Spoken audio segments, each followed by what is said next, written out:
izan duen hazkundea.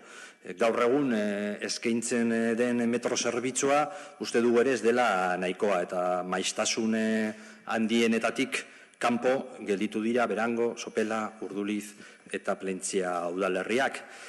Hori dela eta jakinda ez dela Bizkaiko Foru Aldundiaren eskumen zuzela, horregatik 3 milioiko transferentzia, eta azpimarratzen dut transferentzia hitza, proposatzen diogu Bizkaiko Garraio Partzuergoari Metro Bilbaoko lehenengo linearen egungo maiztasunak azter ditzan eta hala badagokio hobetu ditzan.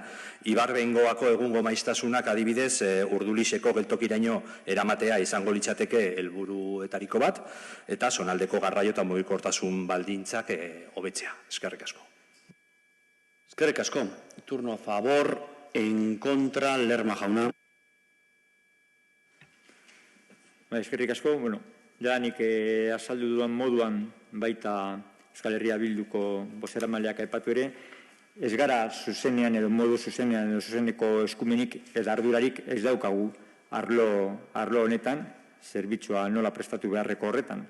Metro Bilbaok aztertu beharreko asuntoa dela uste dugu, eta behar izango balira inbertsioren batzuk, baita finantzatu hauek, Garraio Partzuergoaren bitartez edo bestelako modu baten. Baina Bizkaiko Foru Aldundiak guk finantzatu egiten ditugu jadanik finantzatu beharreko zenbateko guztiak, baina ez dugu horixe modu bakarrean edo egiten. Eman beharreko finantzazioa, eman beharko litzateke, baina beti gobernuarekin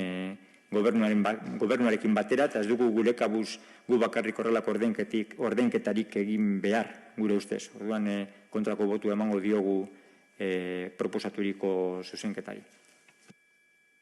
Eskerrik asko. Sometemos a votación pues la enmienda 2202 corregida con la enmienda 2591. Bueno, con el número de registro me habéis entendido.